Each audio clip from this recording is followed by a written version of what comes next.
what do people see when you walk into the room? And then the second question I'll ask is, what do you want people to see when you walk into the room? And when I really took the time to look at myself, and I was like, that's not who I really am. Yeah. It might be who I'd like to be, but it's not who I truly feel I am inside. I'm so fascinated by this because people at every stage of their career, whether they're like at the executive level or they're just coming into their work, they fear sounding stupid. No one's paying attention. We think we're that important in other people's lives and we're really not. It's like cringeworthy, right? Because you're like, oh my God, like, hey, I look like that. I didn't think I looked like that. And then my voice sounds like that. And we critique ourselves so much more harshly than anyone else. It's not that we're doing something wrong. It's not that we're going and making a wrong choice or bad choice. It's just habits. It's who we are. And I think the more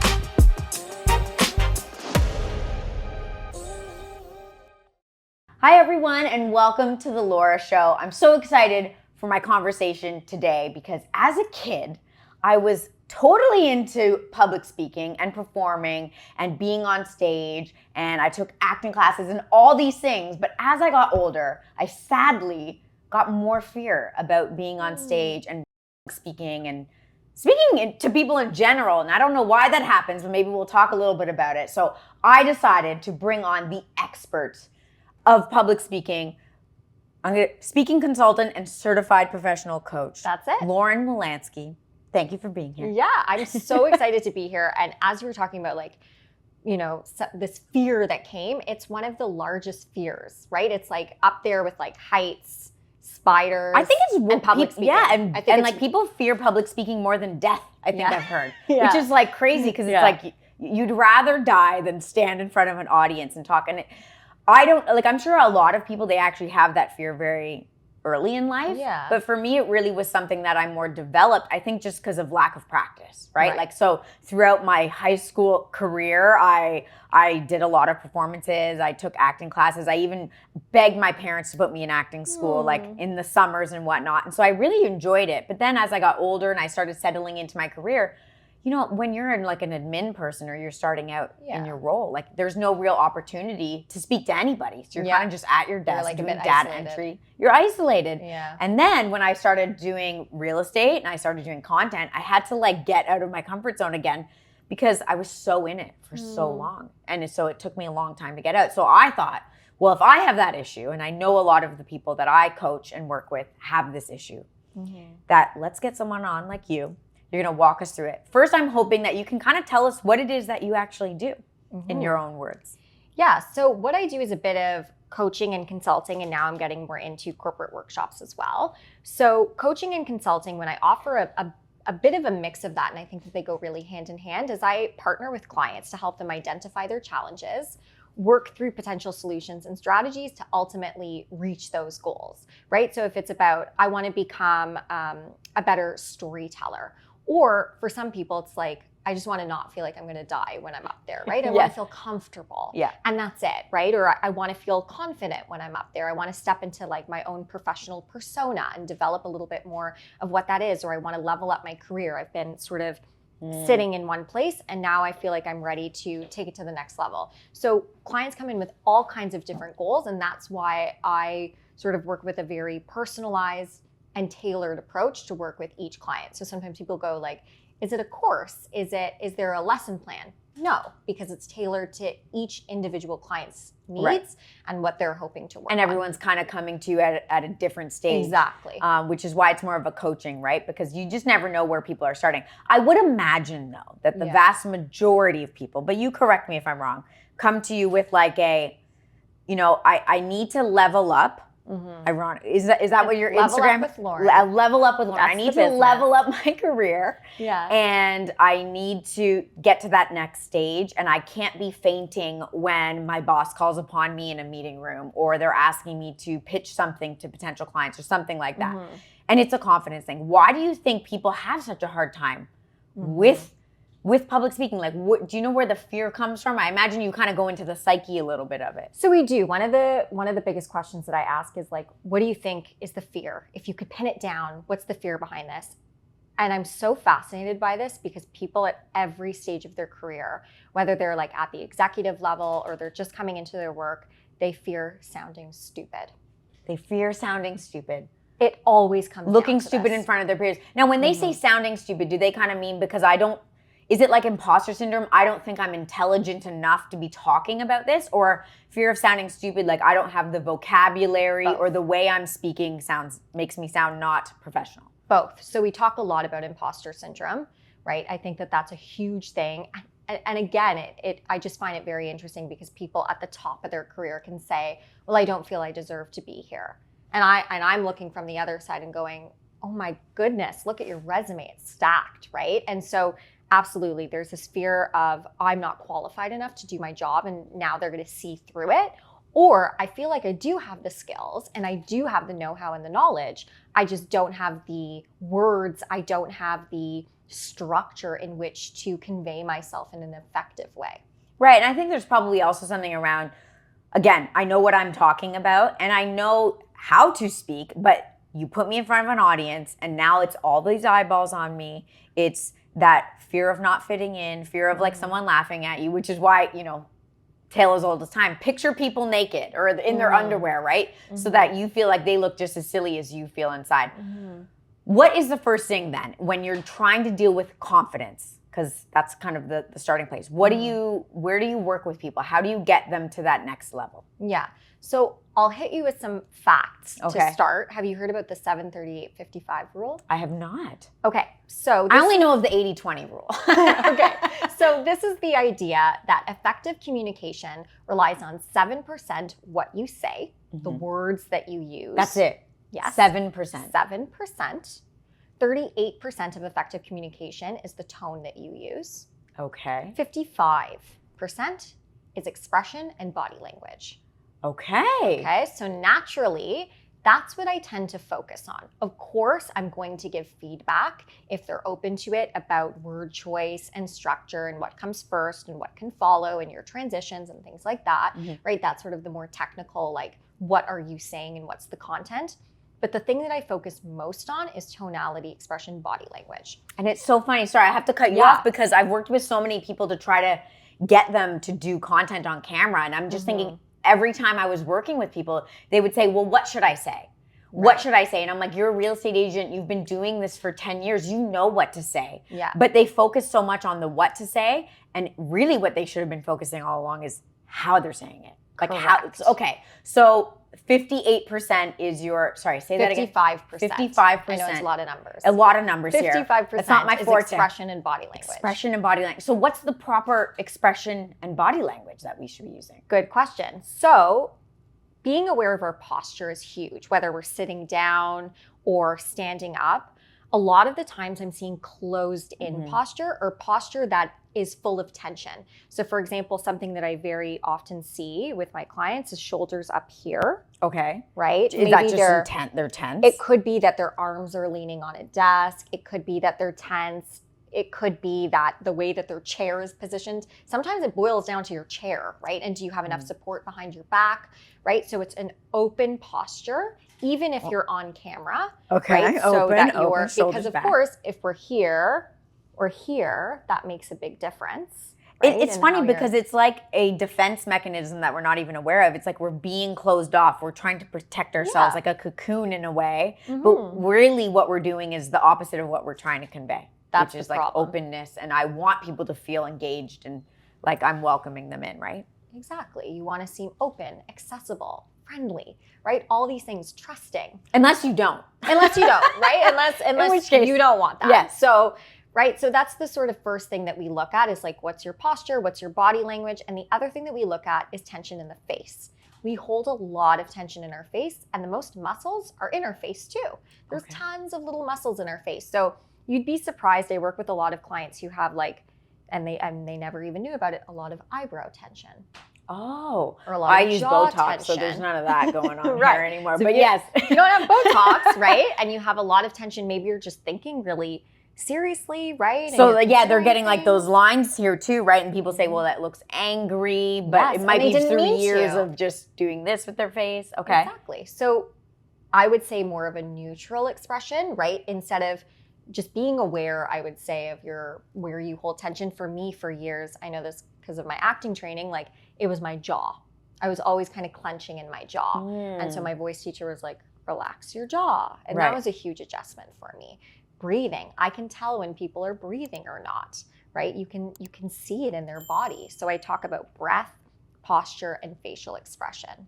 Those are sort of the biggest things. You want to make an adjustment quickly, do an open So what's posture. the first thing that someone should probably do in that regard? Like just record themselves, I almost imagine. Like if they can't afford to get a coach and have someone help them, it's like just record yourself on tape, do a presentation or do a little like elevator pitch and see what it is you look like when you're doing that. Yeah, it's a great idea. And that's one of the first things that I ask clients to give me is I say, if you have any video footage from a recent presentation or a conference or anything like that, please send it my way, because oftentimes the way that we present in a normal conversation is different than the way that we present in the workplace. So it gives me the most accurate representation. So that's something that clients can do themselves, is take a video of it and look back at it. And I would also preface this with, as much as possible, a non-judgmental eye.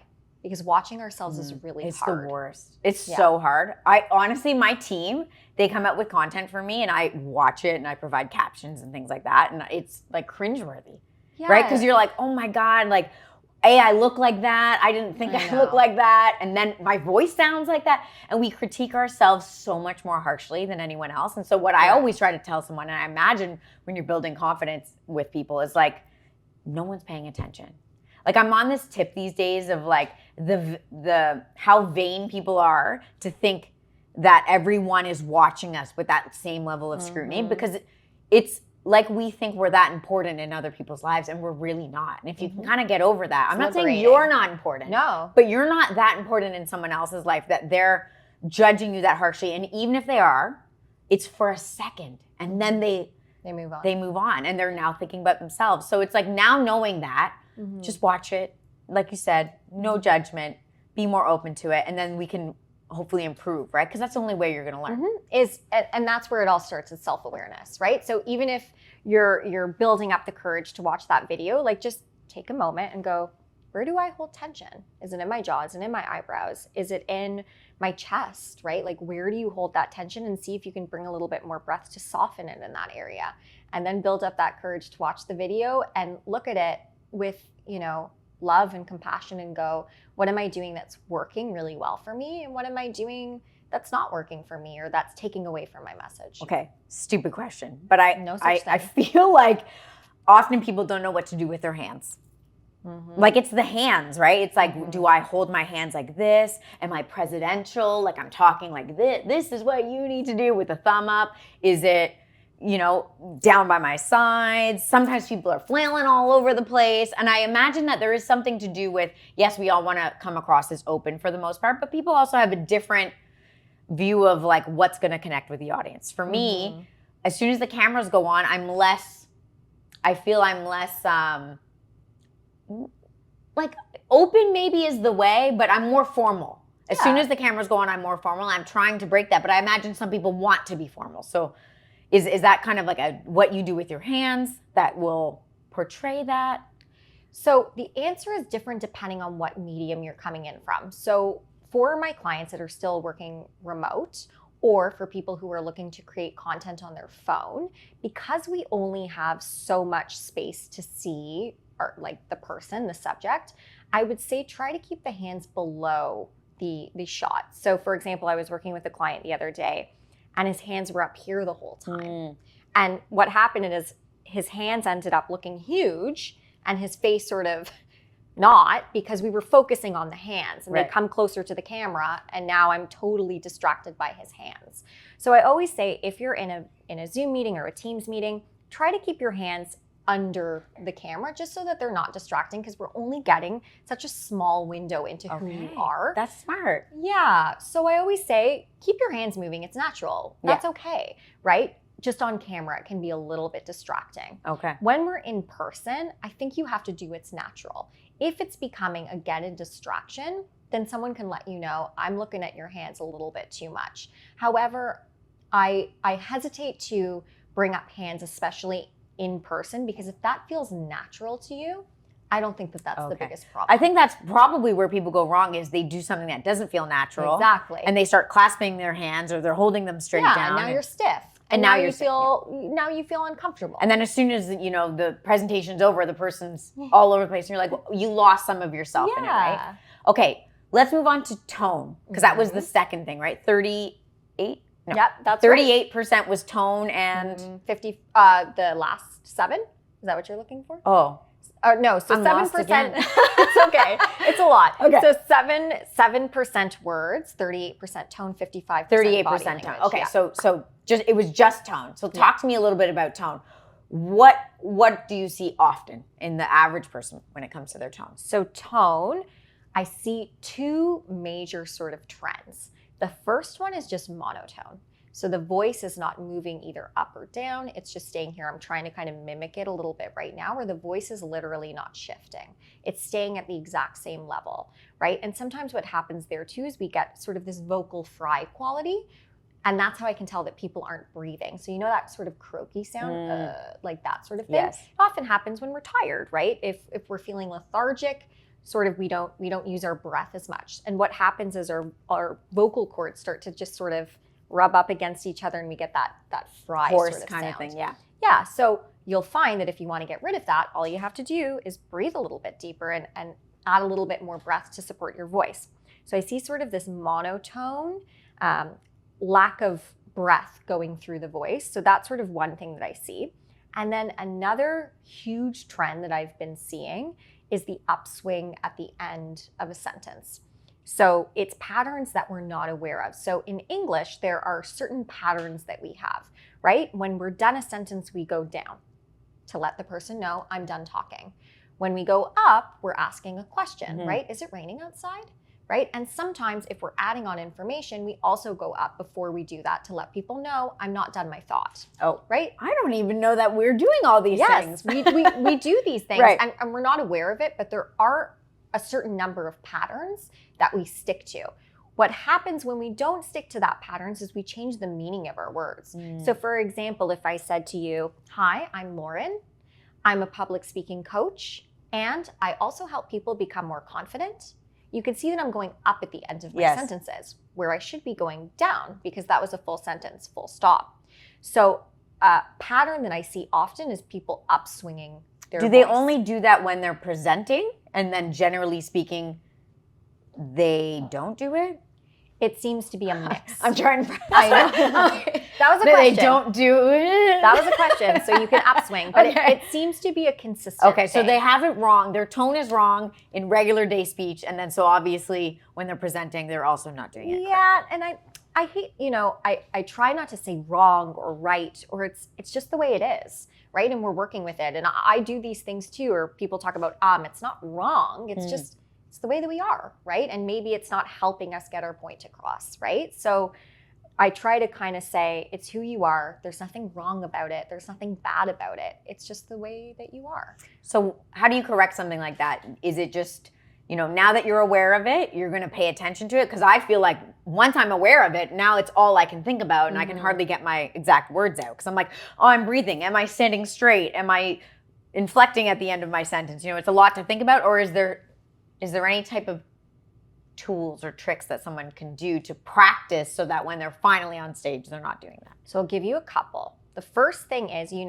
said like, I'm focusing on this, on my body language, on this. And I always say to my clients when they're moving into like a presentation or a conference or a speech, pick one thing that you want to focus on, right? If that one thing is breath, great. Because if you're focusing on 5 things, you're going to get overwhelmed. As a performer too, that was a tool that I used. Instead of saying like, I want to memorize all my lines and stay truthful and keep an open posture and project, it's like, pick one thing that you want to focus on so that after the presentation, you can go, did I do that one thing?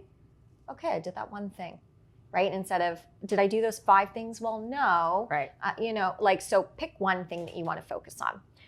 In terms of tonality, so if we want to introduce a little bit more musicality into our voice, a tool that I use is called vocal highlighting. And that's the idea that when a word is important, you pitch your voice up just to bring a little bit more attention to it so that you're not, people often say, well, if I want to not be monotone anymore, it's going to feel unnatural. well, if it's intentional and you're feeling like you're using your voice for a purpose, it should feel natural. So I tried to do it right there. I pitched up purpose. Yeah. Right? And so that's one tip that I use to add a little bit more vocal variety and tonality. So as you're going through your speech, what you can do is sort of go through your words and highlight the words that you want to draw attention to. I'll stop there for any questions before I hit you with some more tools. So when I do these little cards, it's just a bunch of baloney on here, really, because I'm just writing out my thoughts, right? And for me, most of the work really is just writing it down one time so that it kind of goes into my brain. Yeah. But now I also know I kind of have a safety blanket, so to speak, that if I forget where I'm going, I have my card and everything's here. But I don't highlight anything. I actually think that would be helpful because there's often been times where once I'm done doing the podcast recording, I'll say, oh my God, I forgot this one thing. And it was like the most important thing. So just like taking the odd sentence or point that you want to make and like really focusing on it with a highlighter. That's a good idea. Yeah. And this sort of idea came to me because the reality is that we filter out a lot of information, right? We hear, but we don't listen. And that's just the way that the human mind works. When we're listening, we take in about 25 to 50% of information because we're filtering things. We're trying to take what's most important to us. So if we can use the voice and point out the words that are important or the ideas that are important, you make it easier for the person to listen and retain information. You actually make it easier to understand and to remember. Well, that's why you said people only really pay attention to the 7% is what you say, right? That gets across. So you're right. You should make the point, stick with the things that are important. And I've noticed this. This is my next question. You've very much the way you enunciate the word. See, I haven't used the word enunciate, so taking a second to come to my brain. Is that intentional for you as well? Is that something that you work with people on, like their enunciation of words? So I am aware, talking about my own awareness of my own sort of like habits and strengths and areas for improvement. I am aware that I have a very precise voice, sometimes to a fault, because I also do voiceovers. And like for audiobooks, for video games, for stuff like that, and they'll be told like I'll be told your S's are so sharp. Like, can you just dial that back a little bit, right? So I'm aware that my voice is quite crisp. Pronunciation is something that we work on. I would say more so for my mumblers, right? So there are a couple of clients who, again, it's when lack of breath comes in, and because they want to go fast. Right? So when you mix lack of breath support with I need to get through this fast, we get mumbling. I imagine people want to get through it fast because they want it over and done with. They're just trying to cut the pain. Okay, so we've brought up breath a couple times, and I do think this is very important, and I'm just going to selfishly talk to you about this for me because I suspect but maybe you've been watching me, I don't know. But I feel like my posture's not that bad. But I suspect that where I go wrong is sometimes in the breath. Like I don't notice that I'm always taking a breath. Awareness obviously can help, but like, should it be a deep breath? Is it a more frequent breath that I should be doing? And I'm going to stop you there for a moment too, because you said where I go wrong. Right. Oh, I'm bad with these words. And now you're doing it again. I'm bad with this. Oh my gosh. Right? I'm amazing. I'm a champion. I think that's part of the work. It's like, this is such a vulnerable area. It's our communication. It's who we are. And we're so hard on ourselves. So I'm going to keep adjusting you in this conversation because that's a big part of it too, is changing our own perception of who we are. It's not that we're doing something wrong. It's not that we're going and making a wrong choice or bad choice. It's just habits. It's who we are. And I think the more that we can like neutralize that, the that's easier good for it is. just everyday life. That's with true everything too. We do. Because I've had people on here talking about nutrition and health and fitness, and I do the same thing in those conversations. And I know a lot of people do those things in conversations where we just beat ourselves up for the smallest infraction, so to speak. So, okay, I can work on this. So let's all be kinder when we're thinking about this and thinking about what we can do better, right? Like just be compassionate, because it is it's a soft spot, and sorry, I just touched my mic. It requires a lot of vulnerability. What was your question again? Well, now I can just focus on where I went wrong. Breath. Yeah, breath. Deep okay, breaths. What kind of breath is it? Quick breaths, lots of frequent breaths. Good question. So The kind of breath that we are going for is a diaphragm breath, a deep belly breath. So that same breath that you use, I don't know, for my people out here doing yoga, Pilates, or crunches, ab work, it's that same breath when you're engaging the core. Okay. I don't know, again, is that something you've heard before? Right, When you're in and I Pilates? think my audience would know that it's as well. the feeling of like engaging your core muscles, Yes. right? It's that same feeling. So when there's different kinds of breath, there's the head breath, which is usually where I see people breathing, and that's where we get sort of the nasal tones. Then there's chest breath, which is a little bit more airy, more kind of breathy sounding. And then there's the diaphragm breath. And that one feels a little bit more full, and it also travels a little bit farther. So something that I see, especially for remote workers, is they're like, well, my camera's right here, so I'll just talk like this, right? Yes. And it's like, no, you have to pretend still that mic is a couple of meters away. But not yell. Correct. We're not yelling. Because I'm a yeller. And that's a positive thing for the most part. I'm just laughing because back when I was in university, doing a lot of presentations and, going out and partying and all the fun things, and singing up to the top of my lungs late at night, I lost my voice a lot. And I would do all these presentations and I thought, what is going on? And I went to a specialist and they said, you never learned how to speak correctly. You're speaking from here. From your You're throat. not speaking from the diaphragm. So I guess there is a correlation between how you speak and sound, which is what you're saying, and where the sound is coming from. So this is all resonating very much with me. Good. I don't think I speak from here. Yeah, if you want to feel, you're like, where is my diaphragm breath? Something that you could do is when you cough, it's diaphragm breath, like the right? It's that sort of feeling.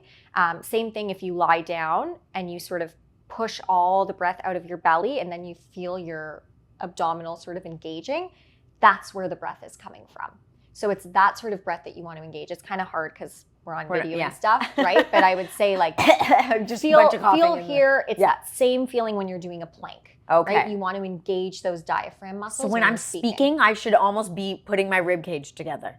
Ideally. Really? Right? Like you're engaging. I'm going to have some great abs after this. Yes, you should. Okay. But that's where the breath is coming from. And singers would tell you the same thing. Yes. Right? And that's the thing is I did training in voice and singing and all of these things. So I know where that diaphragm breath it's is. all connected. Yeah. And I had what do they call it? Like cysts on my vocal cords for a while. And that's why the sound was coming out because it was so irritated because for so long I was talking from here. And I can completely hear what you're saying because for me to project my voice, I tend to just yell.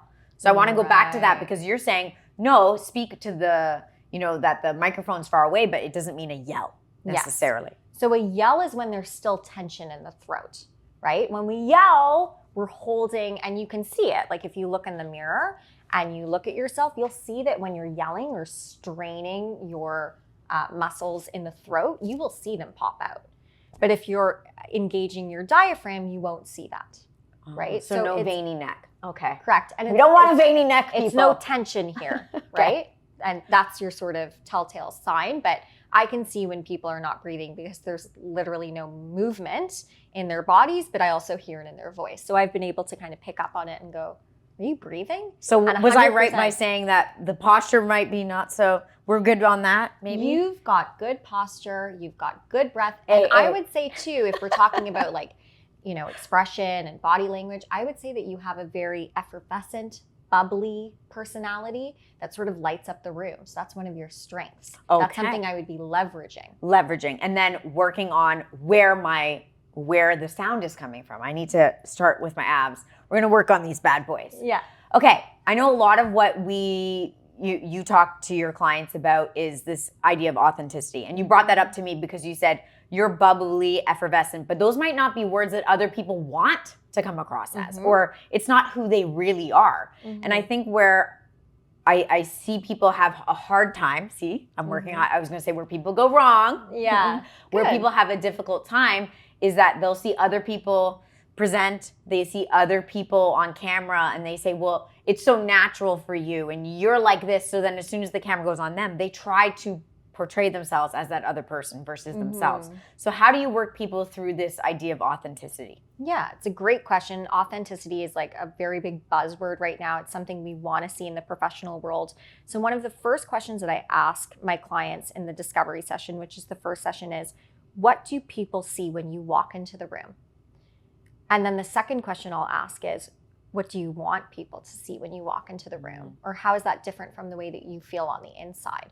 And then our work together is closing that gap, right? So it all starts with awareness. And that's the whole purpose of coaching in the first place, is to drive self-awareness and personal growth. That's hard for a lot of people. Yeah, it's not something we think about either. And right? It's coming to terms with who you wish you might be or who you'd like to be versus who you really are. Yeah. And I've gone through this exercise a lot, because even branding for the show, what do you want the set to look like? What do you want your YouTube channel to look like? It forces you to kind of deal with those things. And it's funny, my show has only been around, this is episode 37. And I've already had 2 sets. I probably wasn't very honest with myself at the start. I wanted to just get the ball rolling, Right. which is fine, because paralysis by analysis at times. You can't do all this work just to get started necessarily. But you start to kind of come to terms with, well, what do I really want people to think? You know, for a while there, people would kind of engage with my content and say, like, you're such a boss. I think what I was putting out there was this very like, suit kind of woman. I can do anything. I'm in a man's world. And when I really took the time to look at myself, and I was like, that's not who I really am. Yeah. It might be who I'd like to be, but it's not who I truly feel I am inside. And so I've kind of worked at, taking some of those layers off, taking some of the control out of it, and just learning to live with who I am and embrace it a little bit more. Yeah, and I commend you for that. Yeah. That takes a lot of work and a lot of self-reflection. You probably cry with people. Well, they cry with you, I imagine. I feel like it's an emotional thing, right? 100%. It's so emotional. It's so personal. And so to answer that question, do people get emotional in sessions? Absolutely, because naturally we start talking about the way you see yourself, and that can be really scary and hard, right? Yeah. And naturally things come up from the past or beliefs that we have about ourself. And so it is a very emotional process. And I feel very honored that people sort of share that side with me. Yeah, it's therapy for sure. So, okay, obviously coming to terms with themselves, using a coach would be helpful. Therapy would be helpful. What can some people ask themselves at home, maybe, who don't have access to someone like you every day, or to help them through this process? Like, what should they be looking for? I think a valuable process to go through, and I've gone through it too, is asking yourself, what are your core values? What's most important to you? I think having an awareness of that is a start. And so what you can do is get a big list of values. You can literally Google like a list of 100 values, and you go through them and you take time to narrow it down and really think critically about what is it that is important to you. And I think once you have an awareness of what is important to you, it makes it a lot easier to live in alignment with your values, right? So I think that's sort of the first step. And then I think the next question that you have to ask yourself is, what are your strengths? And people don't know how to answer that a lot of the times, which makes me a little bit sad. Like, I think it's important to have these sorts of conversations, like, what am I good at? What do I have to offer? What are the skill sets that I bring into the room? So I think knowing that is really important too. So I would start off with, what are your core values and what are your strengths? And once you have an awareness of that, I think you'll experience a big shift. It's interesting because when it comes to strengths, I've had this hard time, because when you think of people's strengths, like we always go to like, well, Beyonce is a good singer or performer. Well, Kobe Bryant was a great basketball player. Right. And you kind of think of like these Hard strengths, skills. like hard skills that people are really good at. And then you go, well, I don't have any of those skills, right? And it's hard. It's also hard for people to see things that come naturally to them as a strength, because it's easy for them. So people will sometimes say to me like, Laura, you're really good at XYZ. And I'm like, but that's not a strength. That's like, isn't everyone good at that? And then they'll say, no, it's just so easy for you that obviously I've completely like disregarded it as even being a strength. So I would also challenge people, if something comes really naturally to you, it's probably because you're good at it. So ask friends, ask around, because you might not see yourself through the same lens that other people are seeing you. Yeah, and that's another good exercise too, is asking people, what do you see as my strengths? Because we all have blind spots. We might not be able to see something that we're really good at. So that's a valuable exercise too. Okay, in terms of creating maybe a speech or a quick presentation, is there a general rule of thumb of how someone should tell a story or how someone should give a presentation in terms of like structuring it? My overarching sort of advice and I always encourage clients to do this, is get creative, right? I think we feel that we just have to stick to the point and get out of there, but the more that we can bring in the personal, the anecdotal, the specific, the better. So don't shy away from making it creative and new and unique. One of the questions, again, I'll ask a lot of questions, is what is the purpose of this presentation? If you can't answer that question, you've got some work to do, because you should know the purpose of the engagement. Why is it that it can't be shared in an email, right? Why does everyone need to be gathered? And then usually people will say, like, just to inform, like, get everyone up to date with this. Yeah. So the thing about the word inform or to update is it's a little bit passive. So if you're going in with that intention of, okay, the purpose is just to make people aware or to inform, what happens is that you adopt a bit of a passive attitude and tonality when you're going through the presentation. So what I try to say is pick a verb that's active, like to inspire, to motivate, to encourage, to convince, right? Or even to get people on board is better than to inform, which feels kind of boring. Well, inform sounds like you're just going to read me a bunch of data. Yeah. And like maybe for some people that's good, but yeah. So I think having an active purpose for what you're doing and making it then as conversational and interactive as you possibly can, right? So stopping in the middle to ask the audience a question. What do you think of when you think of digital marketing? I don't know, right? Stopping and making sure that there is room for people to get involved. And then people say, well, Lauren, I only have 5 minutes, or I only have 10 minutes. Okay, then less is more. Make sure that the content is specific to the point and applies to everyone, because otherwise they can read it in an email. Right. Or they can ask follow-up questions, or you can give the full presentation later to only a select group of people. How should people generally start? Like, is there a rule of thumb? When you hear, I mean, you're now going through the motions, I hope you don't mind, but you're planning your wedding. So my guess is a lot of people in your friend group are in a similar place in life. And like, you go to a lot of these weddings and you hear a lot of speeches. You're going to sit through so many speeches. And, some of the good ones generally follow like a similar path. Mm-hmm. Is that something that you work your clients through? Like maybe not a speech at a wedding, but a presentation that like start with a story, start with an anecdote, start with something fun? Should you always get everyone to get up out of their chairs and, shake around just so that they're listening? Well, what's kind of your advice there? So it's different because there's different kinds of public speaking, right? There's sort of the personal, there's the commemorative, there is the informative professional, right? So I just helped someone with a speech for their aunt's 60th birthday.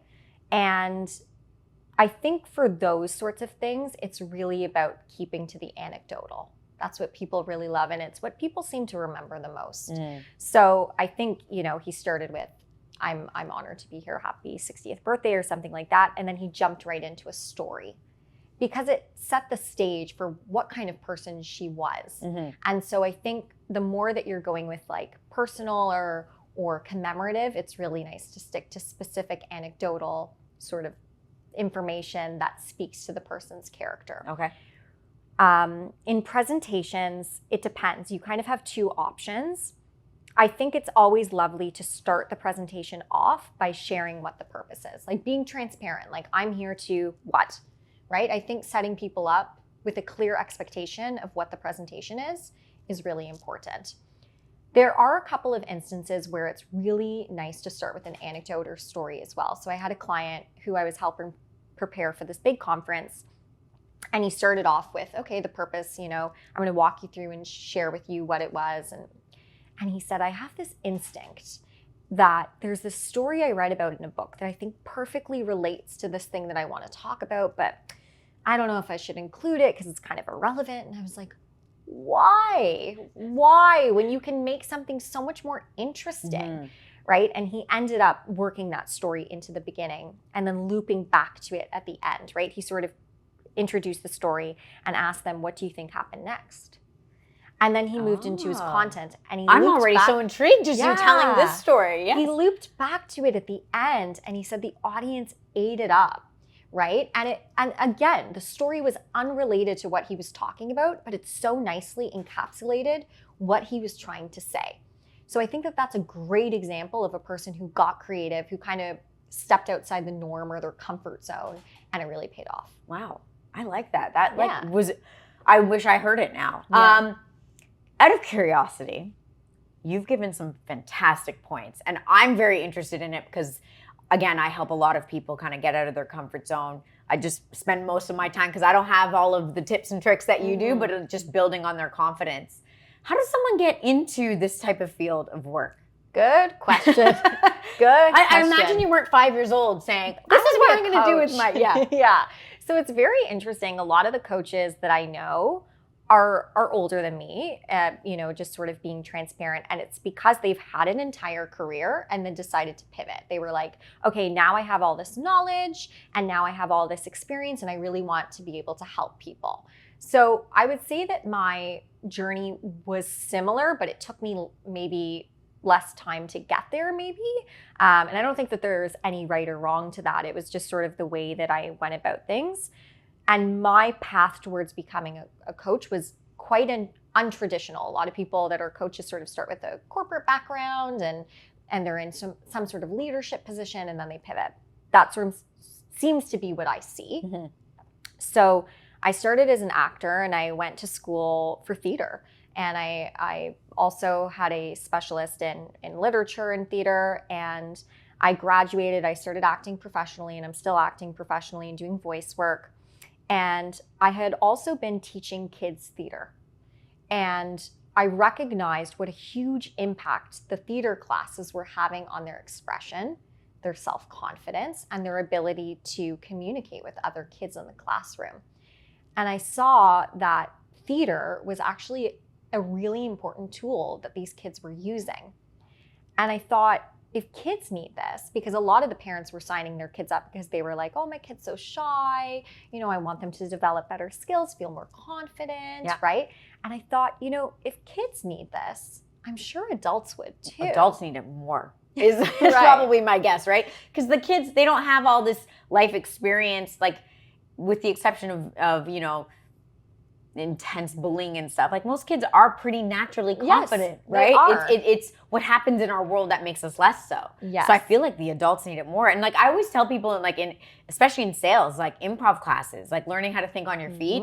But this is obviously something else as well. Just like that learning, that experience, that putting yourself outside your comfort zone and having people watch you and knowing that you're being judged, but like everything's going to be okay at the end of it as well. Yeah. And we value differences. We value, think about the people that you really admire. They're doing something different, right? You don't ever go like, oh, I really admire that person. That fact that you're doing what everyone else does. Yeah. It's like we admire the people who are different because they stand out, right? So that was sort of how I pivoted, is once I sort of kind of put some feelers out there and realized there was a lot of adults who were like, I'm terrified of public speaking. I would love some tips and tricks and sort of coaching to feel better about that. That's when I was like, let's legitimize this. I went back to school, got my professional coaching accreditation, and started my business.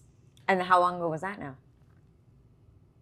It was 2019. Oh, wow. So, okay. yeah. So, that's so interesting. So a lot of your startup of this business has probably been through Zoom and, right? Yep. Like not coaching in person. Yeah, which honestly has been a gift in a way, because it's enabled me to work with people across the country, which maybe I wouldn't have thought of if I would have started this. Right. You would have earlier. Gone for a closer circle. I think so. Is there a difference between because when I was reading up about you, coaching and consulting? Yes. What's the difference there? Yeah, there is a difference, and I always like to start with this when I'm working with clients. Is I'll ask them what's the difference between coaching and consulting, because I use a bit of a mix, and so I have a bit of a blended approach. But I think it is important to know what services you're getting, and so I like to be clear with people right off the bat about what that is. Coaching is about partnering with the client to identify goals, areas for improvement, and develop strategies for moving forward. Consulting is about providing expert feedback, right? And observations. So for example, if a client says, I want to work on being confident, but I don't understand why I'm not confident, and I don't really understand how to get to that next step of my career, I can't tell you the answer for that. I don't know the answer. Damn it. You hold, yeah, sorry. We wish you did. Yeah, you hold the answers. Yes. Right? And so I'm going to coach you to get to those answers, because we acknowledge that you have that power and you have that knowledge in yourself. Mm-hmm. right? And we're going to help you get there. Or at least that's my approach. With consulting, it's a little bit different. It might just be, Lauren, I have a job interview on Tuesday. Can you offer me some areas that I can improve or some things that I'm doing well? And then I will say, absolutely. Have you considered this? Okay. Right? That's where that more like feedback piece comes in. I believe that to achieve results, you need a blended approach. I think a little bit of both is good. Of course, there are going to be some clients who are leaning a little bit more on that consulting and some clients who are leaning a little bit more on coaching. But I'm always going to come forward with that coach approach. And the coach approach is client-led. Okay. The person who's watching this right now that might think, I don't know if I need help. Do I need help? Should I seek out help? Is there, a standard kind of person that regularly comes to you that you might suggest? Or is it really a full spectrum? Like, hey, I can help you from A to Z no matter where you're at. Yeah, it is across the board. Honestly, I've had university students, PhD candidates, executives, people who are new to their jobs. So it is so across the board. The only thing that I would say is that the person needs to be open and ready to put in the time, put in the work. It's not an easy process, right? So I think that's the only sort of baseline that I'm looking for. And when we have that sort of consult call, I'll say, why now? Like, what's the importance of this for you, right? So I think it's important that you're just in that right mindset where you're like, I'm ready to take the next step. Right. That's you need a strong why, right? Because it might take multiple sessions. And why are you coming back and taking time out of your busy life to do this? Exactly. And if your why is not there, chances are it's not a good match. Yeah. I love that. Well, thank you so much. I want to know, people want to reach out to you. Where's the best place that they can find you? Probably my website. So that's www.levelupwithlauren.ca. You can also find me on Instagram at levelupwithlauren. You can email me too. My email is on my website. It's levelupwithlauren@outlook.com. And I always encourage people to get in touch, just to introduce yourself, have a chat. I'm always here. So I always love meeting new people. Awesome.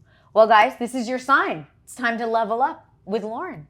Thanks for watching, and thank you so much for being with me today. Thank you so much for having me. Guys, we'll see you next time.